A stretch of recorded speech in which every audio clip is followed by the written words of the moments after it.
लक्ष्मी देवी जो कि अपनी बेटी सुनैना से बहुत प्यार करती थी। सुनैना लक्ष्मी की इकलौती बेटी थी। वह अपनी बेटी के लिए सब कुछ करने के लिए तैयार थी। तो वहीं दूसरी तरफ सुनैना अपनी बहू पीहू के साथ बहुत बुरा बर्ताव करती थी।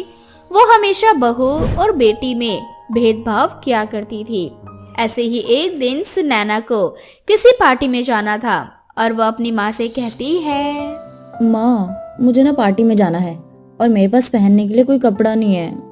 ऐसे मत बोल मेरे बच्चे कि तेरे पास कपड़े नहीं है। ऐसे लग रहा है जैसे मैंने अपने प्यार में कोई कमी रख दी है। अभी जाकर कपड़े की अलमारी खोल कर देख, इतने सारे कपड़े हैं तेरे पास, फिर भी तुझे कमी लग रही है।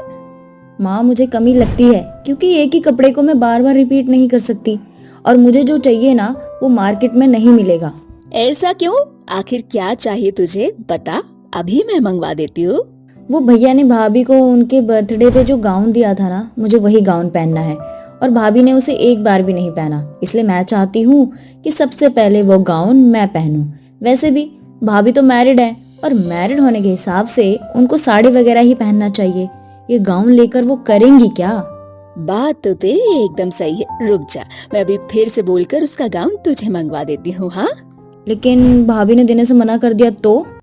तू पागल है क्या बेटा? ऐसे कैसे मना कर देगी? वो हमारे घर की बहू है, उसका फर्ज बनता है कि अपने ससुराल में सबको खुश रखे। और तुझे एक गाउन दे देगी तो क्या हो जाएगा? तभी वहाँ पीहू आती है और पीहू सुनैना और लक्ष्मी को चाय देते हुए उनसे कहती है, माँ जी, दीदी, ये रही आप दोनों की चाय। और कुछ चाहिए आपको तो बता दीजिएगा। पीहू सुन, मुझे तुझसे एक काम था। वो जो मेरे बेटे ने तुझे बर्थडे पर गाउन दिया था ना, जो तूने अभी तक पहना नहीं है। नहीं माँ जी, अभी तक तो नहीं पहना, लेकिन सोच रही हूँ कि कभी मौका लगा तो जरूर पहनूंगी। हाँ, तो अब वो गाउन ना तुझे पहनना भी नहीं। तू एक काम कर, वो गाउन ना मेरी बेटी को दे दे, क्योंकि मेरी बेटी को वो गाउन बड़ा पसंद है और मैं अपनी बेटी को नाराज नहीं करना चाहती। तुझे तो पता है ना कि मेरी एक ही बेटी है और इसे खुश करने के लिए मैं सब कुछ करने के लिए तैयार हूँ। तू वो गाउन बिना कोई सवाल जवाब किए मेरी बेटी को दे देना, ठीक है? अच्छा माँ जी, ठीक है, अभी ला देती हूँ। इस तरह से पीहू बिना कुछ कहे अपना गाउन सुनैना को दे देती है और सुनैना बड़ी खुश होकर वो गाउन पहनकर अपने दोस्तों के साथ पार्टी में जाती है। ऐसे ही समय बीतता जाता है। पीहू की शादी की सालगिरह आ रही थी, जिस पर पीहू का पति अनुज पीहू को एक सुंदर सा हार गिफ्ट करता है। ये देखकर सुनैना और लक्ष्मी की आंखें फटी की फटी रह जाती है। और कुछ दिन बाद लक्ष्मी और सुनैना दोनों पीहू के पास जाते हैं। तभी लक्ष्मी पीहू से हार मांगने लगती है। पीहू लड़ाई झगड़ा करने वाली नहीं होती, वह बहुत ही साधारण जीवन जीना चाहती थी और पीहू बिना कुछ कहे अपना हार लक्ष्मी और सुनैना को दे देती है। अब ऐसे ही समय बीतता जाता है। सुनैना के लिए एक बहुत बड़े घर से रिश्ता आता है। सुनैना के बहुत बड़े बड़े सपने थे कि उसकी शादी एक बहुत ही बड़े घर में हो, जहां सभी लोग वेल सेटल्ड हो। और खैर ऐसा ही हुआ। सुनैना को एक समीर नाम का लड़का अपनी माँ अंजना और बहन शिप्रा के साथ देखने आता है। अंजना और समीर को सुनैना पसंद आ जाती है। अब कुछ ही महीनों बाद सुनैना की शादी की डेट फिक्स हो जाती है। अरे पीहू, अपनी ननन का अच्छे से ख्याल रखना, क्योंकि अब मेरी बेटी कुछ ही दिनों की मेहमान है। इसकी शादी तो मैं बड़े ही धूमधाम से करूंगी, अपने सारे अरमान पूरे करूंगी शादी में। जी माँ जी, आप बिल्कुल चिंता मत करो, मैं दीदी का अच्छे से ख्याल रखूंगी। आखिर मेरी भी तो इकलौती ननन है ना ये। अब ऐसे ही समय बीतता जाता है। अब हंसी खुशी सुनैना की शादी समीर से हो जाती है। शादी के बाद सुनैना पहली बार अपने मायके आती है, जहाँ पीहू बड़े ही अच्छे से सुनैना का स्वागत करती है।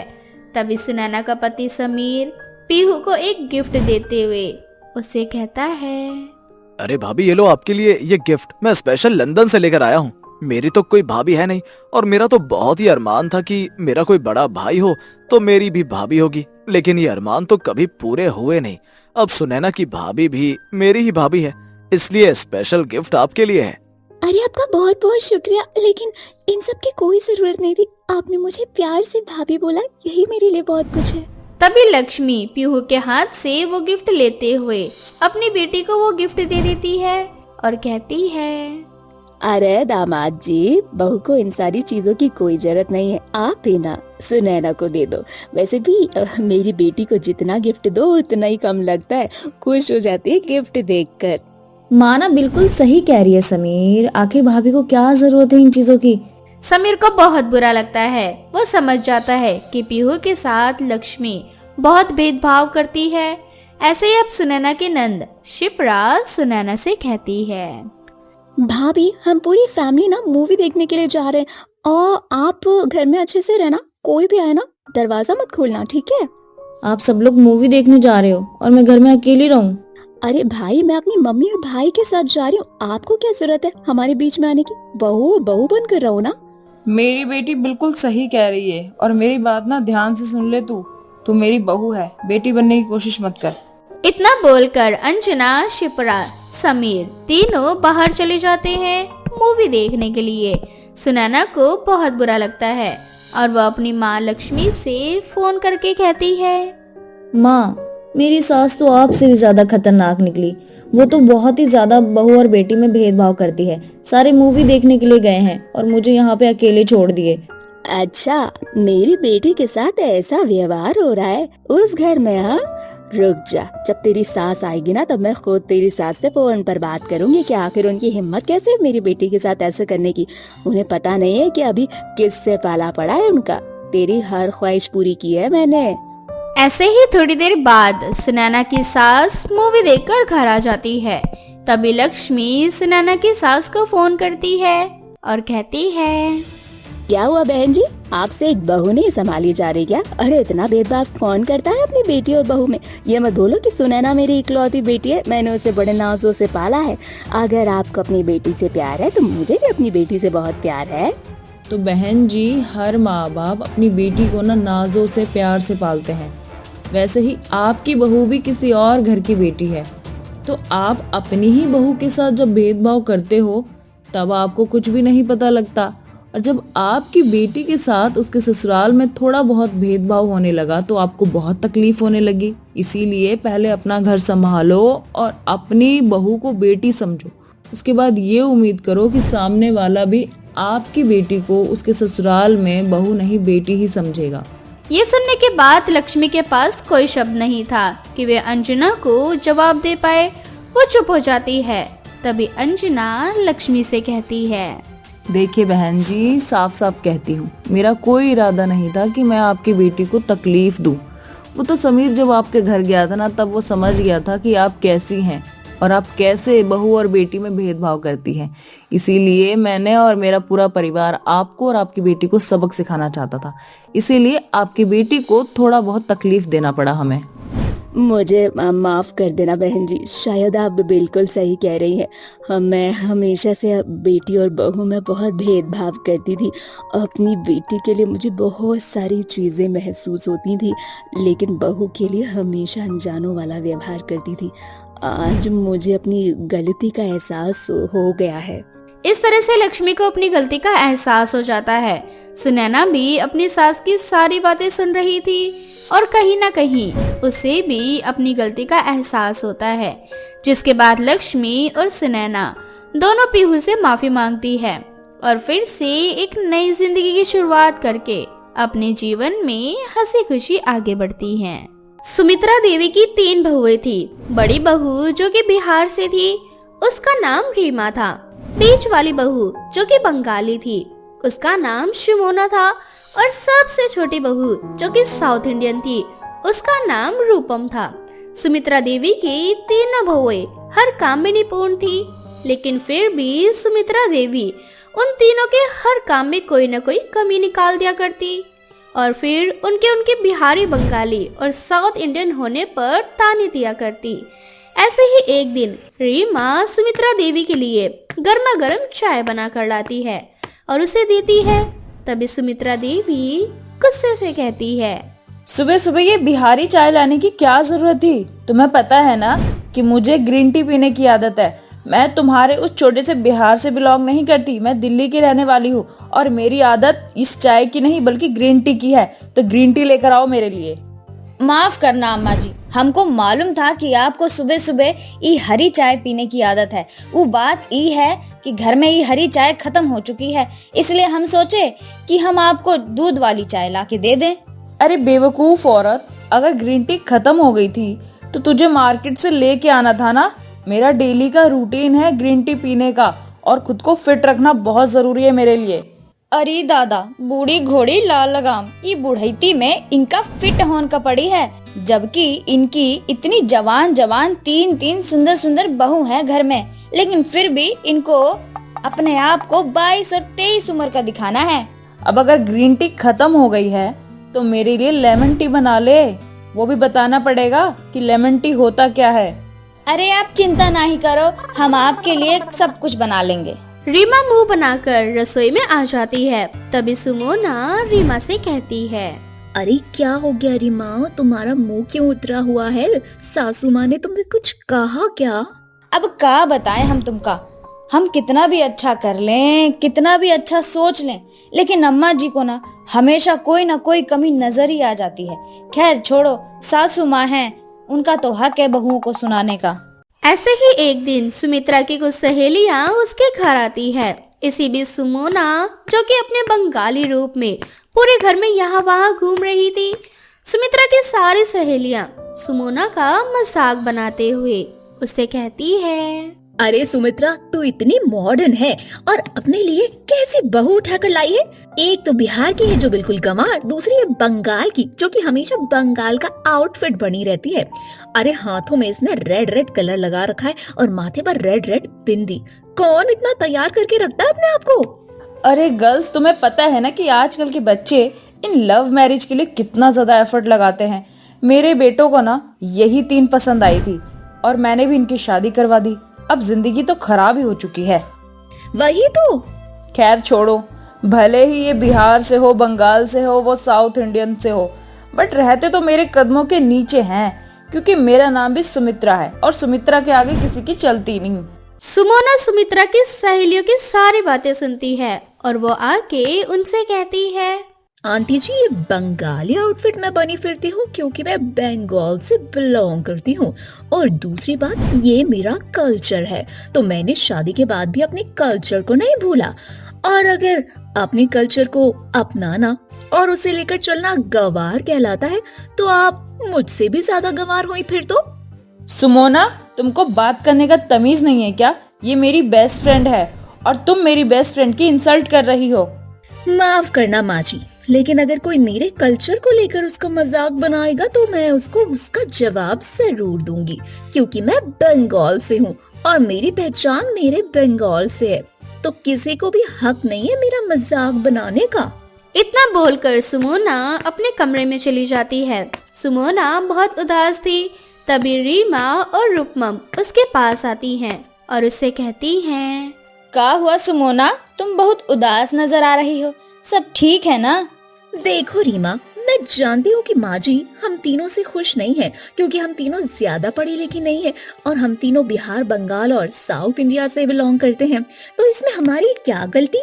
वो बार बार हमको हमारी कल्चर, हमारे राज्य के बारे में बोलती रहती है, आखिर इसमें हमारी गलती क्या है? अरे अम्मा जी की तो आदत है, तुम उनकी बातन का बुरा ना मानो।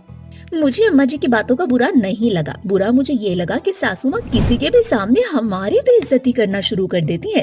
अरे हम तीनों दिन रात मेहनत करके उनकी सेवा करते हैं, उनको खुश रखने की कोशिश करते हैं, लेकिन फिर भी वो हमें अपनी बहू नहीं मानती।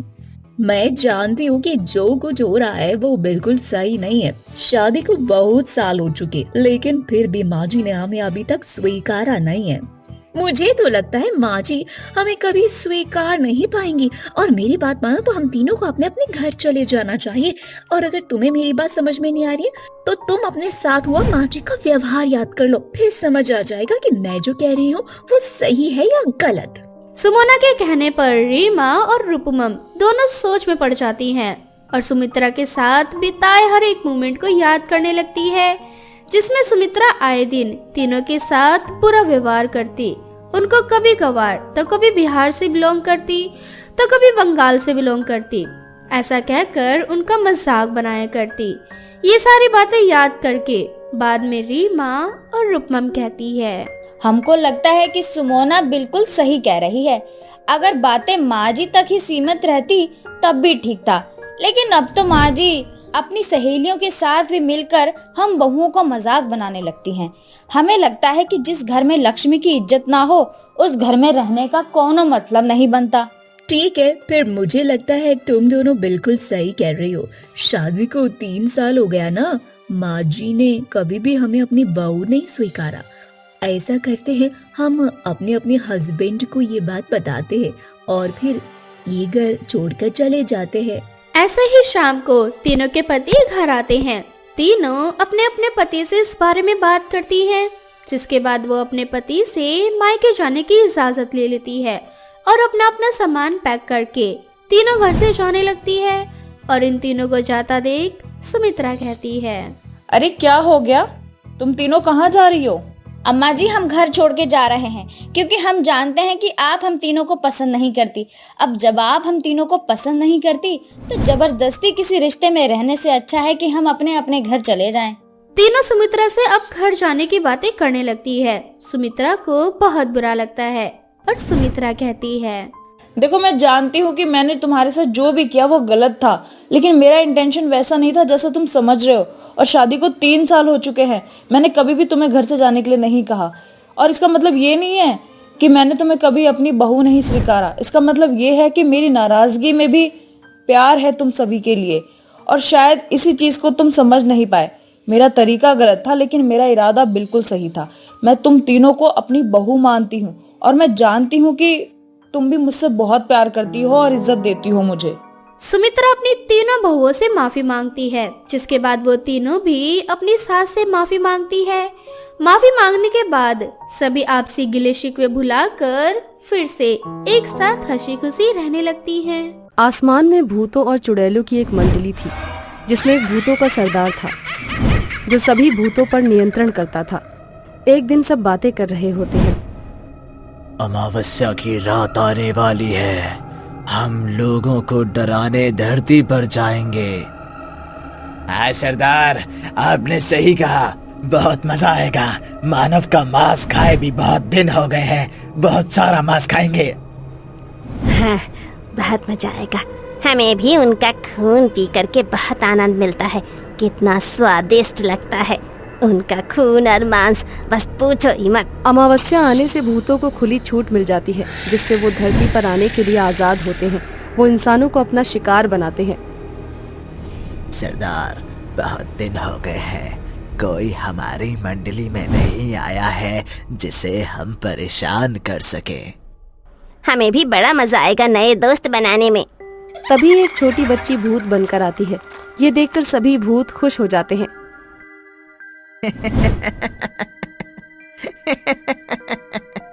मत परेशान करो इस बच्ची को, कुछ दिन हमारे साथ रहने दो, सब समझ जाएगी। नहीं सरदार, ऐसा नहीं चलेगा। हमारे साथ आपने कोई दया नहीं की थी, इसके साथ भी कोई दया नहीं चलेगी। हम इसे परेशान करेंगे। तुम्हें मेरी बात माननी पड़ेगी, नहीं तो तुम जिंदा नहीं रहोगी। सरदार, मुझे क्षमा कर दो। ये सब देख सब भूत और चुड़ैल आपस में बातें करते हैं और कहते हैं, सरदार बहुत ही गलत कर रहे हैं हमारे साथ, कोई दया नहीं करते थे और इस चुड़ैल के साथ इतनी दया दिखा रहे हैं, ऐसा नहीं चलेगा। हाँ, ऐसा नहीं चलेगा। सरदार बहुत ही गलत कर रहे हैं। ऐसे ही दया देख सब भूत और चुड़ैल आपस में बात कर सरदार से लड़ाई करने में लग जाते हैं और एक दूसरे को मारने लगते हैं। मैं अब मंडली का सरदार नहीं रहूंगा, तुम लोगों को जो करना है करो। सरदार के न रहने पर सब चुड़ैल और भूत छोटी चुड़ैल को बहुत परेशान करने लगे, लेकिन उस बच्ची चुड़ैल के लिए वो सरदार हमेशा सबसे झगड़ा करता था। इस छोटी बच्ची को क्यों परेशान कर रहे हो तुम लोग? मेरे हिस्से का मांस खा लो, लेकिन इस बच्ची को परेशान मत करो। सरदार, इस पर इतनी दया करना आपको एक दिन बहुत महंगा पड़ जाएगा। ऐसा कुछ नहीं होगा, तुम लोग इसे परेशान करना बंद करो। भूतों का सरदार अपने हिस्से का मांस और खून उस चुड़ैल बच्ची को पिलाता और उसकी देख रेख करता, पर बच्ची को ये सब पसंद नहीं आता था और वो कहती है, मुझे अपनी दुनिया में भेज दो वापस, मुझे यहाँ नहीं रहना। बेटा, अब तुम अपनी दुनिया में नहीं जा सकती। यही तुम्हारी दुनिया है और तुम्हें इसी दुनिया को अपनाना पड़ेगा। मुझे यहाँ बिल्कुल अच्छा नहीं लगता, मुझे अपनी माँ के पास जाना है। तो बेटा तुम चिंता मत करो, अमावस्या का दिन आने वाला है। हम लोग तुम्हारी माँ को भी यहाँ लेते आएंगे। नहीं, आप ऐसा मत करना, ये दुनिया अच्छी नहीं है, मेरी माँ को यहाँ नहीं लाना। इन दोनों की सारी बातें सुन सारे भूत और चुड़ैल हंसते हैं और इसका मजाक उड़ाते हैं और कहते हैं कुछ दिनों में हम लोग धरती पर जाएंगे और मानव का मांस खाकर मजे करेंगे और खून पी के नदी में गोते लगाएंगे। बड़े दिनों से मानव मजे से जी रहे हैं, अब उन्हें हम खाएंगे और हम मजे से जिएंगे। ऐसा मत करना। अमावस्या का दिन आ जाता है और भूतों को खुली छूट मिल जाती है। सब धरती पर एक गांव में जाकर आतंक मचाने लगते हैं। इंसानों को काट काट कर खाने लग जाते हैं। किसी का सिर धड़ से अलग कर देते हैं और खून पीते हैं, तो किसी के हाथ उखाड़ कर खा जाते हैं। ऐसे ही लोगों को बहुत परेशान करते हैं। मुखिया जी, हमारे गांव में भूतों की मंडली आ गई और सभी लोगों को मार मार कर खा रहे हैं, अब क्या होगा?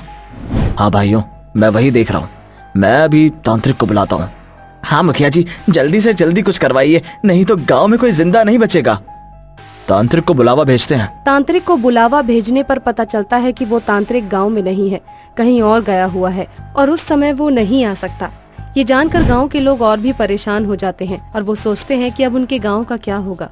गांव वालों, अब तुम बहुत जी लिए, अब नहीं बचोगे। हाँ, तुम लोगों का मांस खाए बहुत दिन हो गए, अब तुम लोगों को खा जाएंगे हम। तुम लोग ये सब क्या कर रहे हो? ऐसा मत करो, इन लोगों को जाने दो। ये पागल खुद भी नहीं खाएगी और हमें भी खाने नहीं देगी, हमें मरना है क्या? उसी गांव में सरिता नाम की एक लड़की थी जो अपने घर में भगवान की पूजा कर रही थी, तो भूत की मंडली उसे कुछ नहीं कर पा रही थी। ये देखकर वो आपस में कहते हैं, अरे ये लड़की क्या कर रही है? हमारी शक्तियाँ इस पर काम क्यों नहीं कर रही? इसकी पूजा भंग करो, नहीं तो ये हमें यहाँ से भगा देगी। ये देख गांव के सभी लोग अपने अपने घर में पूजा करने लग जाते हैं और 1-2 दिन तक उन लोगों को भूतों से छुटकारा मिल जाता है। तब एक भूत कहता है, अरे ये मानव लोग तो हमारे कामों में विघ्न डाल रहे हैं, अब हम लोग इन्हें कैसे खाएंगे? जब तक ये लोग दूसरे कामों के लिए नहीं उठेंगे तब तक हम इन्हें नहीं खा पाएंगे। एक बार उठने दो, फिर इन्हें मजा चखाते हैं। गांव वाले लोग जैसे ही कोई और काम से बाहर निकलते हैं तो भूत उनके 2 टुकड़े करके उनका खून पी जाते हैं। ये देख गांव वाले बोलते हैं, मुखिया जी कुछ तो कीजिए ना, हमारे गांव का लगता है सर्वनाश ही हो जाना है। मैं दूसरे पंडित को बुलावा भेजता हूँ। मुखिया जी ने किसी दूसरे गांव के एक तांत्रिक के बारे में सुना था। वो उसे बुलाने के लिए लोगों को भेजते हैं और बोलते हैं कि साथ में लेकर ही आना। मुखिया के लोग उस तांत्रिक को लेकर आ जाते हैं और उसे अपने गांव की सारी हालत बताते हैं। अरे ये गांव वाले अब किस आफत को बुला लाए हैं, फिर ये हमें जीने नहीं देगा। तांत्रिक बाबा सारी परेशानियां सुनकर एक पूजा करने को कहते हैं और साथ ही कहते हैं कि चिंता मत करो, वो उन्हें पूरी तरह से इससे छुटकारा दिला देंगे। ये देखकर भूत की मंडली और भी व्याकुल हो जाती है और लोगों को परेशान करने लगती है। तब तुरंत ही तांत्रिक बाबा एक मंत्र पढ़ते हैं और भूतों को कुछ समय के लिए नियंत्रित कर लेते हैं। ओम भूर्भुवः स्वः तत्सवितुर्वरेण्यं भर्गो देवस्य धीमहि धियो यो न प्रचोदयात्। अरे ओ बाबा, तुझे अपनी जान की परवाह नहीं है? बस हम छूट जाएं, फिर तुझे तो जिंदा नहीं छोड़ेंगे। अरे शैतानो, मैं तुम्हें जिंदा छोड़ूंगा तब तो तुम मुझे मारोगे ना। कुछ घंटों बाद तांत्रिक ने पूजा को संपन्न किया और पूजा के जल को भूतों पर छिड़का और वो सारे भूत गायब हो गए। गांव के लोगों को भूतों से मुक्ति मिल गई थी और ये देखकर वो सब बहुत खुश हो गए, बाबा को धन्यवाद करने लगे। उधर भूत अपनी दुनिया में जाकर बात कर रहे थे। ये तांत्रिक भी हमें चैन से जीने नहीं देते हैं। तांत्रिक बाबा ने अच्छा किया कि हम लोगों को इस लोक में वापस भेज दिया। जिस दुनिया में तुम रहती हो वहाँ के नियम का पालन करो, नहीं तो तुझे हम खा जाएंगे। बेटी, ये सब सही कह रहे हैं, तुम इस दुनिया के लोगों के जैसे ही रहो और काम करो, नहीं तो ये लोग तुम्हें जीने नहीं देंगे। फिर कुछ दिनों बाद वो छोटी चुड़ैल बड़ी हो जाती है और वो भी नरभक्षी होकर लोगों का खून पीती है और सबकी चीड़फाड़ कर उन्हें मारने लग जाती है। फिर भूत लोग कहते हैं, इंसान तुम कुछ दिन आराम से रह लो, हम फिर आएंगे तुम्हारी दुनिया में और तुम्हें चैन से जीने नहीं देंगे।